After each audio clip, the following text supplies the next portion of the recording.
नमस्कार, 824 न्यूज़ में आपका स्वागत है। मैं हूं मेघा शर्मा। सबसे पहले नजर डालते हैं आज की हेडलाइंस पर। ई रिक्शाओं पर यातायात पुलिस और परिवहन विभाग की संयुक्त कार्रवाई। शहर से करीब 26 ई रिक्शा वाहन किए जब्त।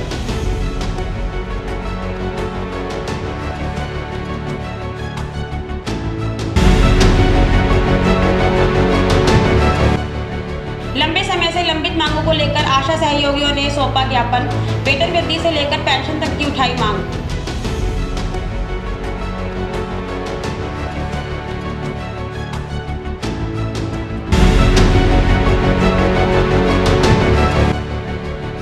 अलवर पुलिस की बड़ी कामयाबी, 50,000 के इनामी बदमाश को किया गिरफ्तार। लंबे समय से चल रहा था फरार।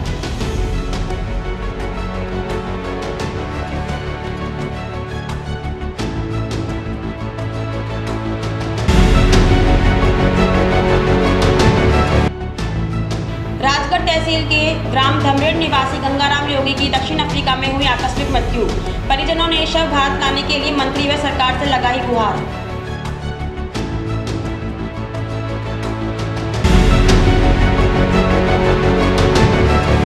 इस न्यूज के प्रायोजक हैं अपना घर शालीमार, एक घर हो सपनों का। शहर में यातायात व्यवस्था को सुगम और व्यवस्थित बनाए रखने के लिए यातायात पुलिस लगातार अभियान चला रही है। इस कड़ी में आज यातायात पुलिस और परिवहन विभाग ने संयुक्त रूप से ई रिक्शाओं के खिलाफ कार्रवाई की।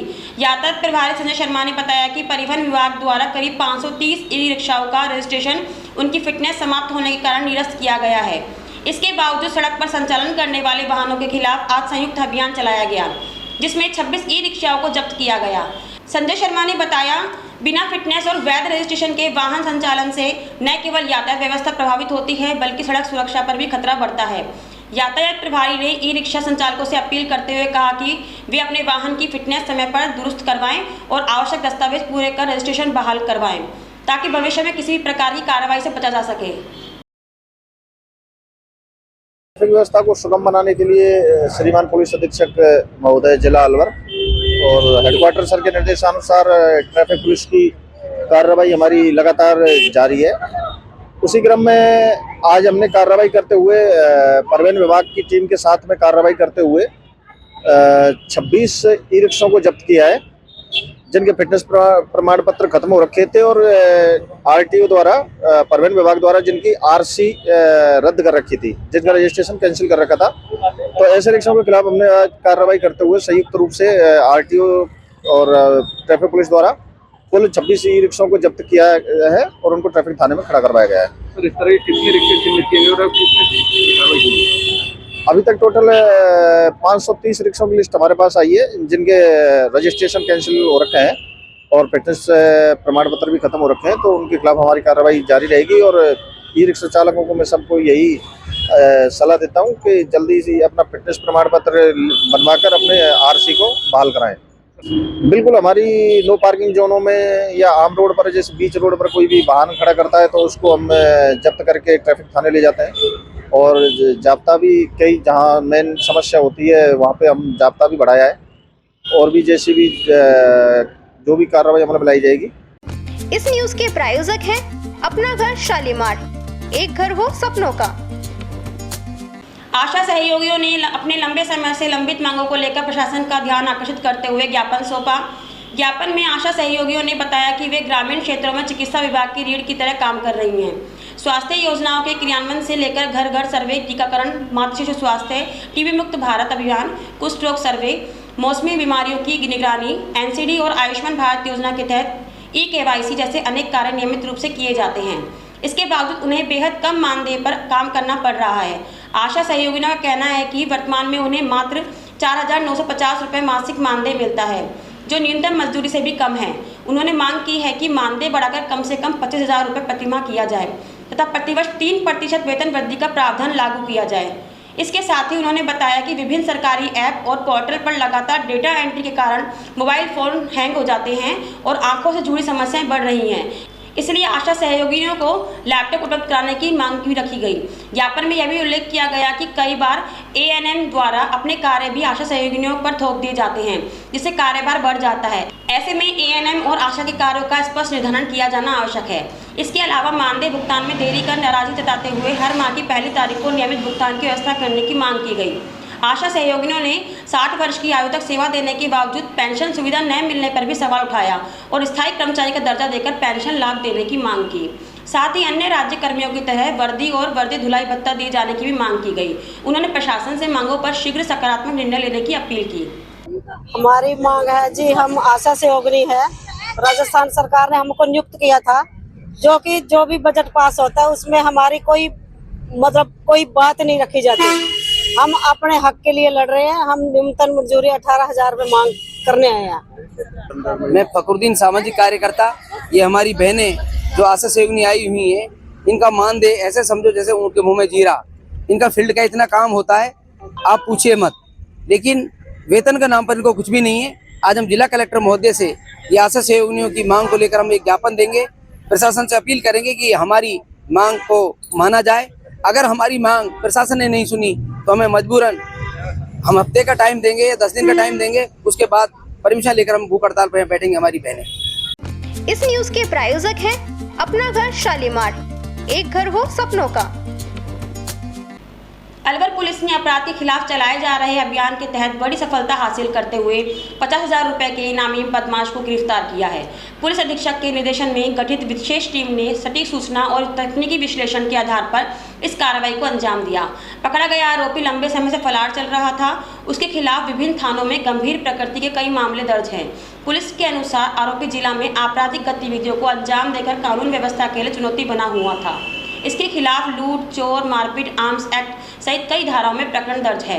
लगातार ठिकाने बदलने के कारण आरोपी पुलिस की पकड़ से बाहर था, जिस पर पुलिस ने 50,000 रुपए का इनाम घोषित किया था।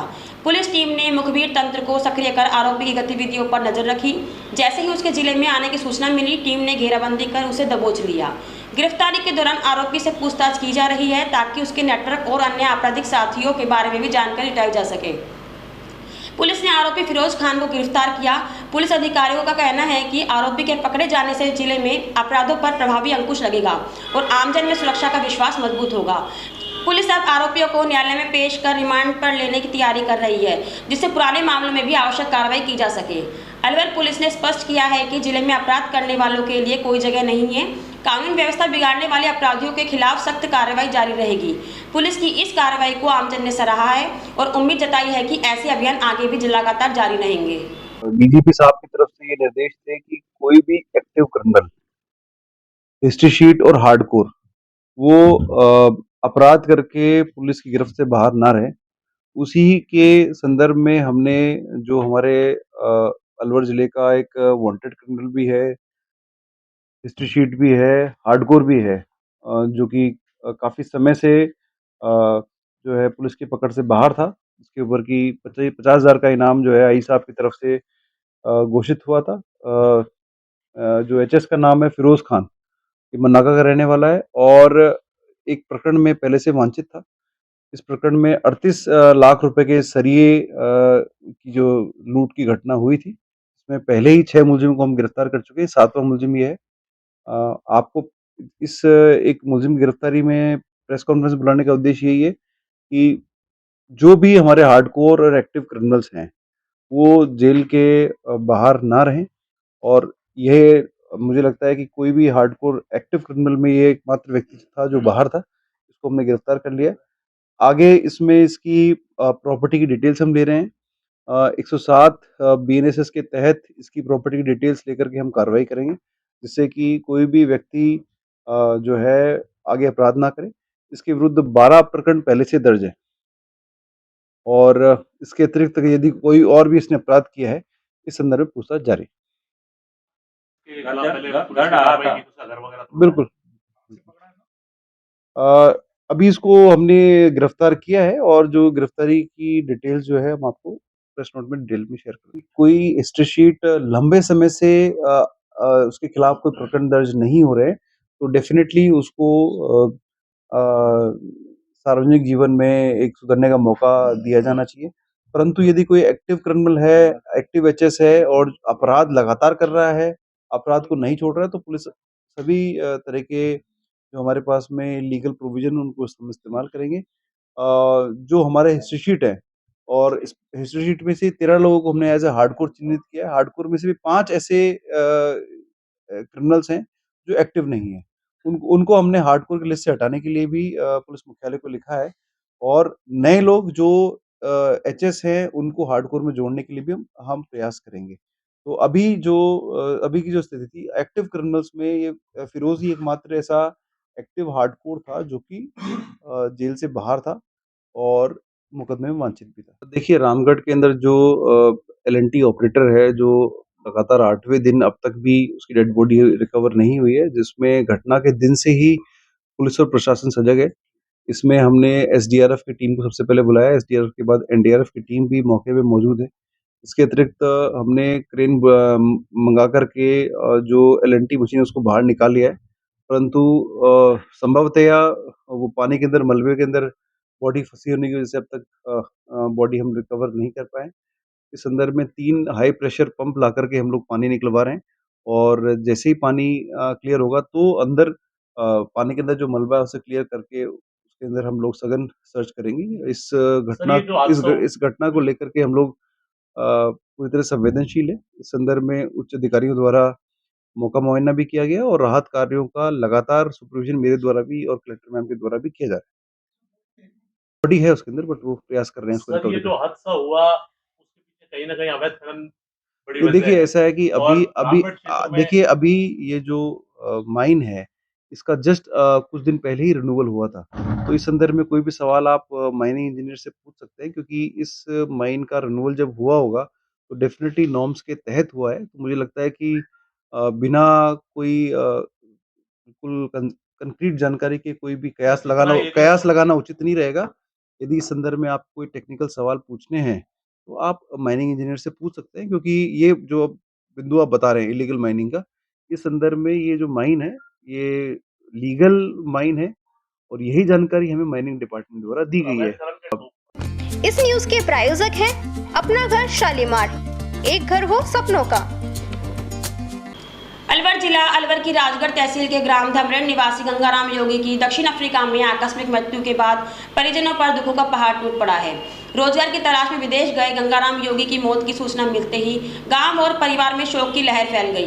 मृतक का परिवार आर्थिक रूप से अत्यंत कमजोर बताया जा रहा है और विदेश से शव भारत लाने में असमर्थ है। परिवार में वृद्ध माता पिता, पत्नी और छोटे बच्चे हैं जो इस कठिन समय में पूरी तरह बेसहारा हो गए हैं। पीड़ित परिवार ने जिला कलेक्टर अलवर और जिला पुलिस अधीक्षक को लिखित गुहार लगाते हुए आधार पर प्रशासनिक व आर्थिक सहायता की मांग की है। परिजनों का कहना है कि बिना सरकारी सहयोग के शव को भारत लाना संभव नहीं है और वे अपने प्रियजन का अंतिम संस्कार भी नहीं कर पा रहे हैं। परिवार की ओर से बताया गया है कि गंगाराम योगी रोजगार के लिए दक्षिण अफ्रीका गए थे, जहां किसी आकस्मिक घटना में उनकी मृत्यु हो गई। मौत के बाद से ही परिवार सदमे में है और गांव के लोग भी प्रशासन से मदद की अपील कर रहे हैं।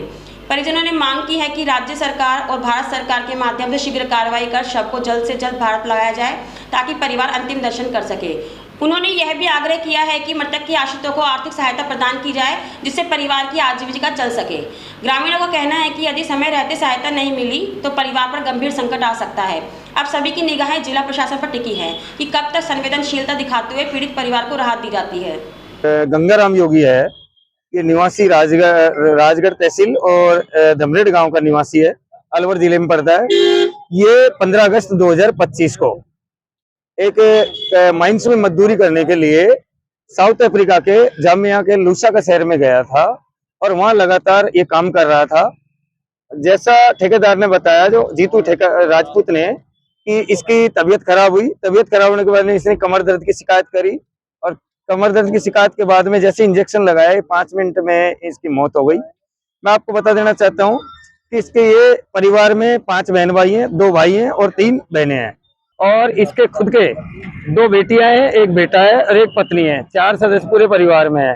ये अत्यंत बेहद गरीब परिवार है और परिवार का रो रो कर बुरा हाल है। जैसे ही सूचना मिली है परिवार का रो रो कर बुरा हाल है। पूरे गांव में चूल्हे नहीं जल रहे। मैं भारत सरकार के प्रतिनिधि, विदेश मंत्रालय, इमिग्रेशन ऑफिस और जो हमारा भारत सरकार का जो वहाँ पे इमिग्रेशन ऑफिस है साउथ अफ्रीका में, उससे जल्दी से जल्दी गंगाराम जी के शव को भारत लाने के लिए मैं निवेदन करना चाहता हूँ। मैं प्रधानमंत्री मोदी जी, अमित शाह जी, भूपेंद्र यादव जी, संजय शर्मा जी, डॉक्टर किरोड़ी लाल जी और मुख्यमंत्री भजनलाल जी शर्मा जी से निवेदन करना चाहता हूं कि गंगाराम जी के शव को जल्दी से जल्दी भारत लाया जाए, क्योंकि परिवार की स्थिति बेहद खराब है और इनके पूरे परिवार में मातम छाया हुआ है। क्या बात? मेरा नाम दीपक कुमार योगी है। हाँ तो मैं कक्षा 10 में पढ़ता हूँ जी। मेरी 2 बहनें हैं और एक मैं भाई हूँ। मेरे पापा 15 अगस्त 2025 को साउथ अफ्रीका काम करने के लिए गए थे। फिर वहाँ पर मेरी मम्मी डेली बात होती थी, लेकिन 3 दिन से बात नहीं हो रही। 11 फरवरी को मेरे बड़े पापा के पास फोन आया विदेश से, जहाँ पर मेरे पापा के दोस्त थे। तो उन्होंने बोला कि मेरे पापा का बुखार आने के कारण जब पापा ने यहाँ से गोली लेकर गए थे ना, वो ले ली। फिर डॉक्टर ने वो लगाया इंजेक्शन और पापा की झाग आ गई।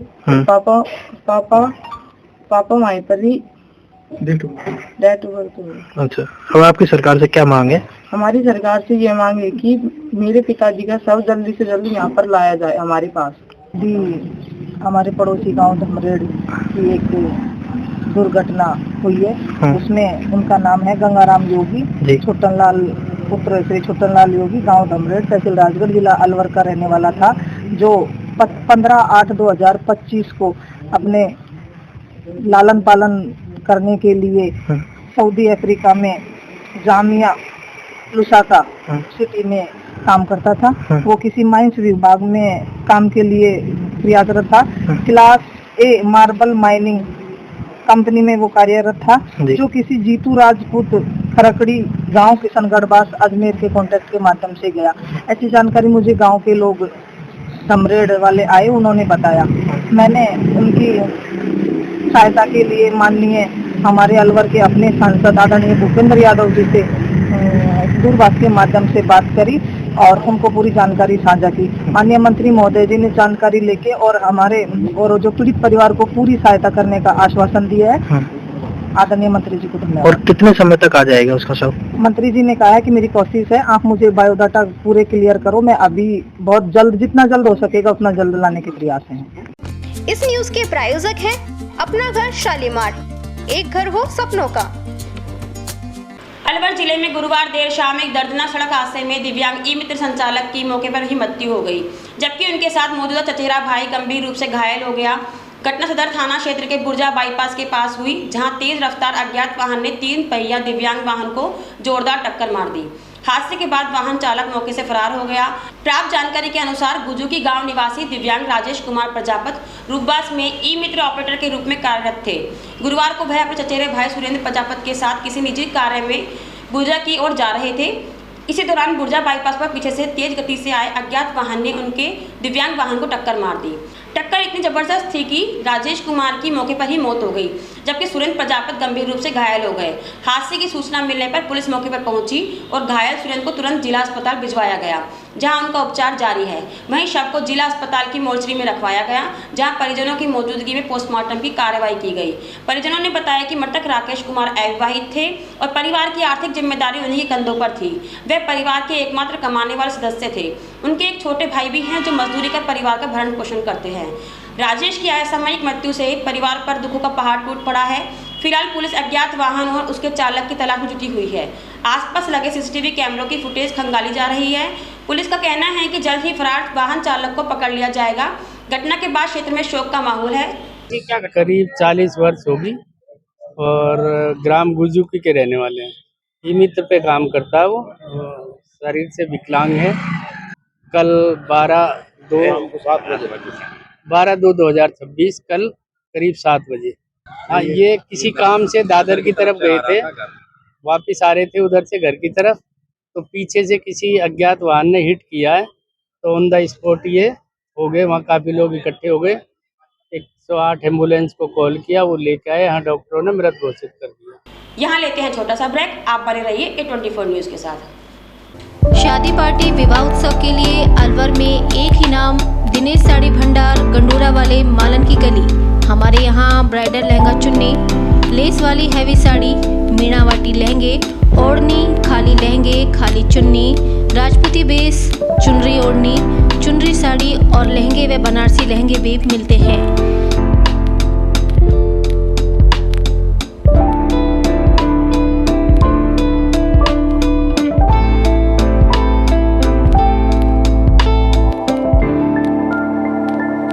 हमारे यहाँ दुल्हन के लहंगे 4000 से शुरू, नॉर्मल साड़ी 150 से शुरू, खाली लहंगे 800 से शुरू और खाली चुन्नी 400 से शुरू। तो चले आइए हमारी दुकान पर दिनेश साड़ी भंडार गंडूरा वाले व राहुल साड़ी भंडार मालन की गली अलवर। संपर्क करें 9414283252 और 7033334775। फ्रेंड्स केटर्स अलवर, जहां हर पकवान में परंपरा और हर सेवा में प्रोफेशनलिज्म। आपके हर आयोजन को यादगार बनाने का वादा।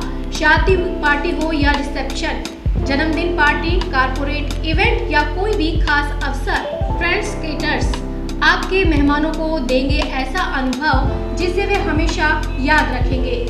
बोन चाइना क्रॉकरी के साथ बेहतरीन क्वालिटी की स्वीट्स, होम चाप, दही बल्ला chaat, special ice cream parlour, coffee parlour, Pizza हट।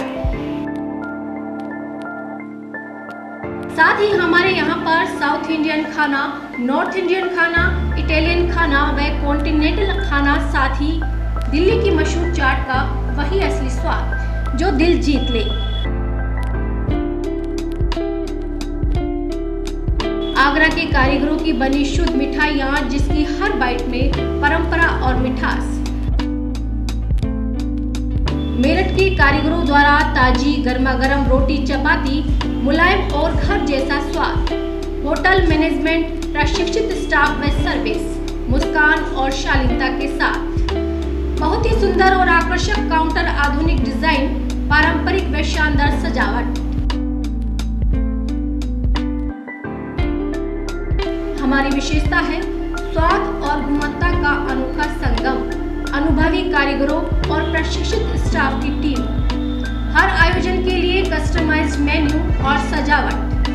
भरोसेमंद सेवा और समय पर डिलीवरी। 300 किलोमीटर तक के क्षेत्र में सेवा उपलब्ध, ताकि आपका जश्न कहीं भी हो, हम आपके साथ हों। फ्रेंड्स केटर्स आपके जश्न को बनाए और भी खास स्वाद और सेवा के साथ। दिल्ली की चाट, आगरा की मिठास, मेरठ की रोटियां और अलवर की मेहमान नवाजी का अनोखा संगम। तो आज ही बुक करें और अनुभव करें फ्रेंड्स केटर्स अलवर। 9887249039, 8290090900, 8058111180, 9785792441। इस न्यूज के प्रायोजक हैं अपना घर शालीमार, एक घर हो सपनों का। ब्रेक के बाद आपका फिर से स्वागत है। बढ़ते हैं अगली खबर की ओर। खैर नतीजारा, राज्य सरकार ने विकसित राजस्थान के संकल्प को साकार करने के लिए युवाओं को केंद्र में रखते हुए कई दूरदर्शी और सकारात्मक घोषणाएं की हैं। मुख्यमंत्री भजनलाल शर्मा के नेतृत्व में सरकार का स्पष्ट लक्ष्य है कि प्रदेश का युवा नौकरी मांगने वाला नहीं बल्कि रोजगार देने वाला बने। इसी सोच के साथ कौशल विकास, स्वरोजगार, पारदर्शी भर्ती प्रक्रिया और आधुनिक प्रशिक्षण सुविधाओं पर विशेष जोर दिया गया। युवाओं को स्वरोजगार के लिए प्रोत्साहित करने हेतु मुख्यमंत्री युवा स्वरोजगार योजना एक महत्वपूर्ण पहल साबित होगी। इस योजना के तहत 1 लाख युवाओं को 10 लाख रुपए तक के ऋण पर 100% ब्याज, अनुदान और मार्जिन मनी की सुविधा दी जाएगी। इस पर 1000 करोड़ रुपए से अधिक खर्च किए जाने का प्रस्ताव है, जबकि आगामी वर्ष 30,000 युवाओं को सीधे लाभ मिलने की उम्मीद है। सरकार ने प्रतियोगी परीक्षाओं में पारदर्शिता सुनिश्चित करने के लिए ठोस कदम उठाए हैं, जिससे पेपर लीक जैसी घटनाओं पर रोक लगी है और युवाओं में विश्वास बढ़ा है। प्रतिभाशाली विद्यार्थियों के नवाचार को स्टार्टअप में बदलने के उद्देश्य से वाइब्रेंट कार्यक्रम शुरू किया जाएगा। इसके माध्यम से मेंटरशिप, एंटरप्रेन्योरशिप और इंक्यूबेशन जैसी सुविधाएं प्रत्येक जिले के चयनित महाविद्यालयों में उपलब्ध कराई जाएंगी। इसके अलावा आई स्टार्ट कार्यक्रम के तहत पहले ही 7400 से अधिक स्टार्टअप्स का मजबूत इकोसिस्टम तैयार हो चुका है। अब आई स्टार्ट एम्बेसडर प्रोग्राम के जरिए उभरते स्टार्टअप्स को मेंटरशिप और स्केलिंग में मदद मिलेगी। बालिकाओं में आत्मरक्षा और स्वाभिमान की भावना को बढ़ावा देने के लिए रानी लक्ष्मीबाई केंद्रों का विस्तार किया जाएगा। अगले वर्ष 150 अतिरिक्त महाविद्यालयों में इन केंद्रों की स्थापना कर लगभग 25,000 छात्राओं को प्रशिक्षण दिया जाएगा। स्वरोजगार, स्टार्टअप, कौशल विकास और पारदर्शी व्यवस्था पर केंद्रित यह बजट न केवल युवाओं के सपनों को परख देगा, बल्कि विकसित राजस्थान की दिशा में भी एक मजबूत आधार भी तैयार करेगा।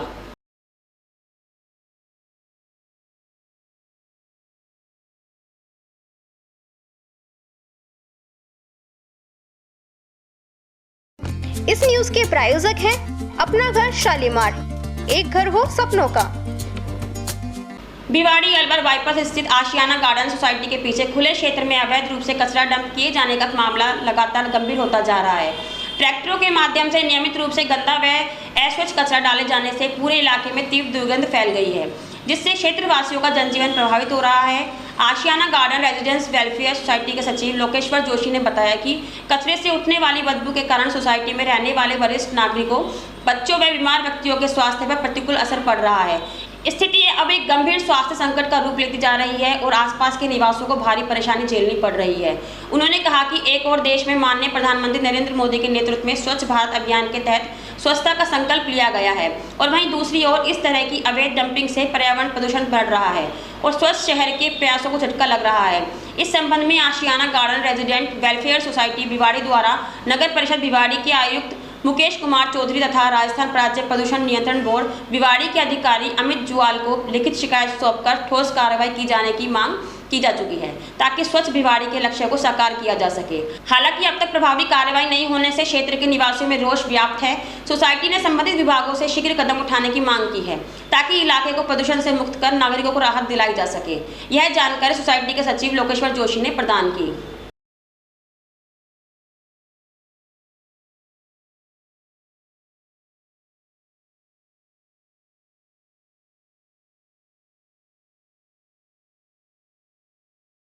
इस न्यूज के प्रायोजक हैं अपना घर शालीमार, एक घर हो सपनों का।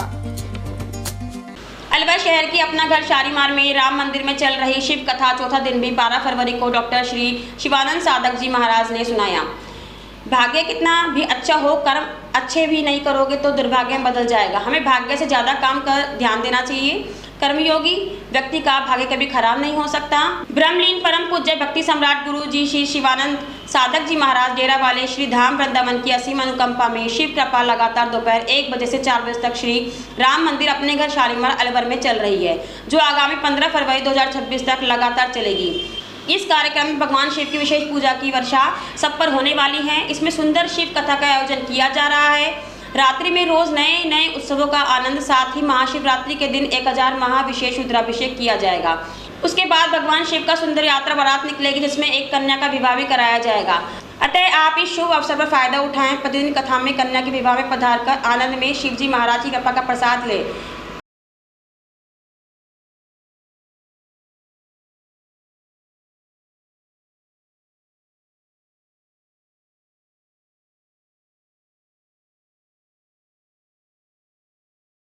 आज की खबरों में इतना ही। आप देखते रहिए 24 न्यूज। मुझे दीजिए इजाजत। नमस्कार। इस न्यूज के प्रायोजक हैं अपना घर शालीमार, एक घर हो सपनों का।